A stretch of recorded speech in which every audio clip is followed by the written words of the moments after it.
السلام علیکم ورحمۃ اللہ وبرکاتہ۔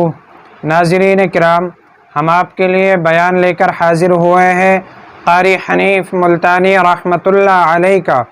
عنوان ہے نمرود بادشاہ اور مچھر کا واقعہ۔ آئیے بیان کی طرف لیے چلتے ہیں۔ خدائی فیصلے ہیں۔ وہ ایک اور بادشاہ تھا نا پہلے، نمرود، بڑا شیطان تھا وہ بھی، یوں کہتے ہیں 400 سال اس کے سر میں درد رکھتا تھا۔ بڑی عیش کی، اللہ نے بڑی مہلت دی، اللہ نے بڑی مہلت دی، نہیں خدا کی خدائی سمجھ میں آئی۔ ابراہیم علیہ السلام نے بڑا سمجھایا، خلیل اللہ نے بڑا سمجھایا، نہیں مانا۔ جب ایک دن اللہ کی ناراضگی آئی نا، آئے دوسرے کے بارے میں تو میں بھی کہہ دیتا ہوں، آپ بھی کہہ دیتے ہیں، یار فلانے کو بندہ تھا، اللہ میاں سنبھالتا ہی نہیں، ڈیل دے رکھی ہے، خدا جانے اس کا کب کچھ بگڑے گا۔ اور اپنے بارے میں ہم سوچتے نہیں کہ اگر پکڑ ہم پہ آ گئی تو ہم کیا کریں گے۔ نمرود بادشاہ تھا، خالی بدماش، چاروں طرف عورتیں کھڑی ہیں۔ اللہ کی ناراضگی آ گئی۔ اللہ نے فرمایا ہاں بھائی، اب اس کی مغرور کھوپڑی ہم نے سیدھی کر لی ہے، مخلوق میں سے بولو کون آئے گا۔ فرشتے آئے، الہ العالمین سے ابھی اس کا دماغ نکال دیتے ہیں، 1 سیکنڈ بھی نہیں لگے گا، قیمہ بن جائے گا۔ لگا ایسی مغرور کھوپڑی کا علاج فرشتوں سے نہیں کرانا، میرے فرشتوں کی بھی توہین ہے،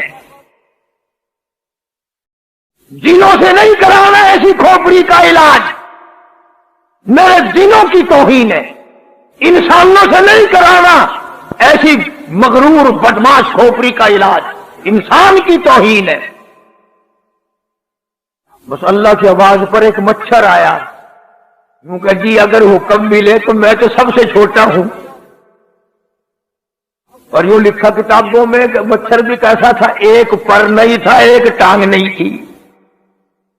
اور لگا جی حکم ملے کھوپڑی انشاءاللہ بھی ٹھیک کر دیتا ہوں، اجازت ہو۔ انہوں نے کہا اچھا تو ہی جا، تو بھی کیا یاد رکھے گا۔ لگ گئی ڈیوٹی، بیٹھا تھا نا بڑا آرام سے، سامنے سے یوں مچھر آیا اور سیدھا ناک کے ذریعے دماغ میں تشریف لے گیا، اور وہاں جا کر اس نے نعرے مارنے شروع کر دیے دماغ میں، لگا کاٹنے، اور لگی کھجلی دماغ میں۔ وہ جو عورتیں چاروں طرف میک اپ کرے ہوئے کھڑی تھی نا، کہنے لگا کیا دیکھ رہی ہو کھڑی ہو، میرے سر میں جوتے مارو ساری۔ کسی نے اگر آہستہ مارا نا، کہنے لگا شاہی محل سے نکال دوں گا، اس دوسری کے جوتے میں بڑا مزہ آیا، تیرے جوتے میں مزہ ہی نہیں آیا۔ اتنے جوتے مروائے، اتنے جوتے لگوائے، اللہ بھی آلے کھوپڑی گندی ہو گئی۔ بادشاہوں کو خدا ہے، کون اس کا مقابلہ کرے؟ اکڑا نہ کرو، ہاں خدا جانے کیا ہو جائے گا۔ جس سے علاج دیکھو، جو عورتیں اس کے در پہ پڑی تھی، اس کے غلام بنی ہوئی تھی، انہی کے ہاتھوں سے سر میں جوتے مروا دیے۔ ڈرو اس پروردگار سے، وہ بڑا بے نیاز ہے۔ اس لیے اللہ پاک جل شانہ فرماتے ہیں لوگوں، میری ذات کا مقابلہ نہ کرو، میری صفات کا مقابلہ نہ کرو، میری ذات و صفات میں کسی کو شریک نہ بناؤ، میں اگر پکڑنے پہ آؤں گا تباہی پھر جائے گی۔ اب رہا گیا اپنے کعبے کو بنانے آیا تھا، سب کچھ کھو بیٹھا۔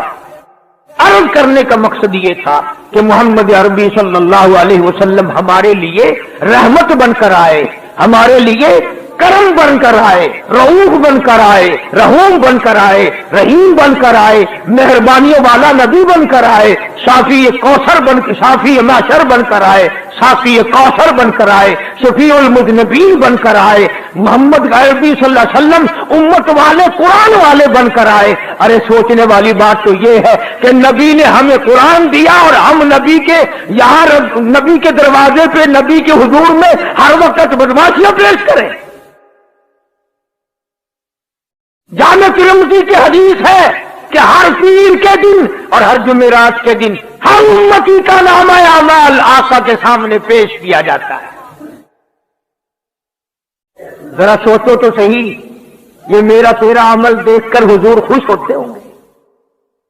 نماز نہیں ہے، قرآن کی تلاوت نہیں ہے، زبان سے سچی بات نہیں ہے، دماغ میں ایک بات سمائی ہوئی ہے کہ دکان پہ بیٹھ کے جھوٹ بولنا تو جھوٹ ہے، یہ تو کاروباری لائن ہے نہ، کاروباری لائن میں بیٹھ کر کے غلط کام کرنا جائز ہے؟ جس کا مطلب تو یہ ہوا کہ گھر میں بدماشی نہ کرو، دکان پہ بے شک بدماشی کرو۔ اصل بات یہ ہے کہ ہمارے دل میں خوف نہیں۔ جناب مدنی کریم صلی اللہ تعالی علیہ وسلم کا ایک دیوانہ پروانہ سچا غلام غلطی کر بیٹھا، شیطان نے غلطی کرا دی۔ ماعز سلمی رضی اللہ تعالیٰ عنہ نوجوان صحابی حضور کی خدمت میں آیا، جا کے عرض کرنے لگا، اے کالی کملی والے، قد ہلکت، میں ہلاک ہو گیا، میں برباد ہو گیا، میں تباہ ہو گیا،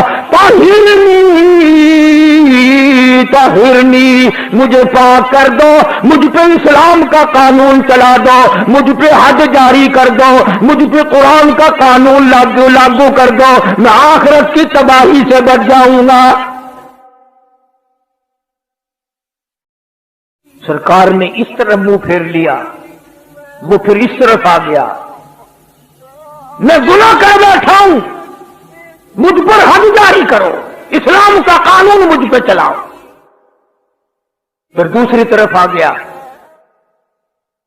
حضور کریم صلی اللہ علیہ وسلم نے حکم دے دیا، جاؤ مدینے سے باہر لے جاؤ، اس کو پتھر مار مار کے مار دو، اس نے زنا کیا ہے، غلطی کی ہے۔ ماعز سلمی کو مدینے سے لوگ باہر لے گئے اور جب پتھر مارنے لگے، لہو نکلا، ایک مارنے والے کے کپڑے پہ گر پڑا، اس نے برا بھلا کہا، حضور نے سن لیا، فرمایا یوں نہ کہو، آج ماعز سلمی نے وہ توبہ کی ہے، اگر اس کی توبہ کو پورے مدینے پہ تقسیم کرو سب کو جنت واجب ہو جائے گی۔ کسی نے پکڑا نہیں، کسی نے دیکھا نہیں، رپورٹ نہیں کی کسی نے، خود بخود آخرت کا ڈر لگا۔ میں ان کے عیب نہیں تمہیں سنا رہا، بلکہ ایک بات بتا رہا ہوں کہ ان کے دل میں خوف تھا، ان کا اصل میں قیامت پہ ایمان تھا، میرا تیرا ہے ہی نہیں، قبر پہ یقین نہیں، قیامت پہ یقین نہیں، حساب و کتاب پہ یقین نہیں۔ ایک عورت سے غلطی ہوئی،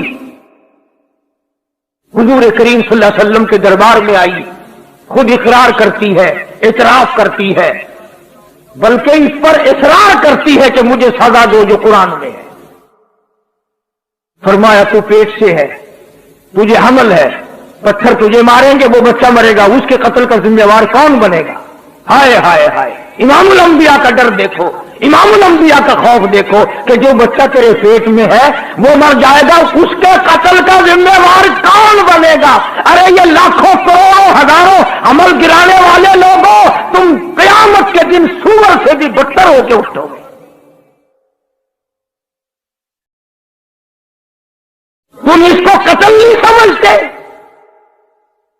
نبی پاک صلی اللہ علیہ وسلم نے فرمایا اس کے قتل کا ذمہ دار کون بنے گا؟ جامائی جب بچہ پیدا ہو جائے گا پھر آنا، پھر اسلام کا قانون تجھ پر چالو کریں گے۔ ایمانداری کی بات ہے، کتابیں اٹھا کر دیکھ لو، اسے کوئی بلانے نہیں گیا دفتر کا آدمی، ہاں مائی آ، اب تو فارغ ہو گئی، بچہ پیدا ہو گیا، وہ تو نے یوں کیا تھا نا، آ چل تجھے سزا ملے گی۔ یوں لکھا کتابوں میں، جب وہ لڑکا پیدا ہو گیا، یوں جھولی میں اٹھا کر سرکار کے دربار میں آئی، کالی کملی والے اب تو مجھے پاک کر دو، یہ بچہ پیدا ہو گیا ہے، قرآن کا قانون مجھ پہ چلاؤ۔ حضور نے فرمایا اس کو دودھ کون پلائے گا؟ اس کو پالے گا کون؟ اگر اس طرح سے یہ مر گیا تو اس کا ذمہ دار کون بنے گا؟ روٹی دھوتی پھر چلی گئی، اور اس توجہ کرنا، اس وقت پوچھنے لگی جی کس وقت لے کے آؤں اسے؟ یوں فرما دیا کہ جب یہ روٹی کھانے لگ جائے، جب یہ روٹی کھانے لگے گا نا، جب تجھے وہ سزا دی جائے گی۔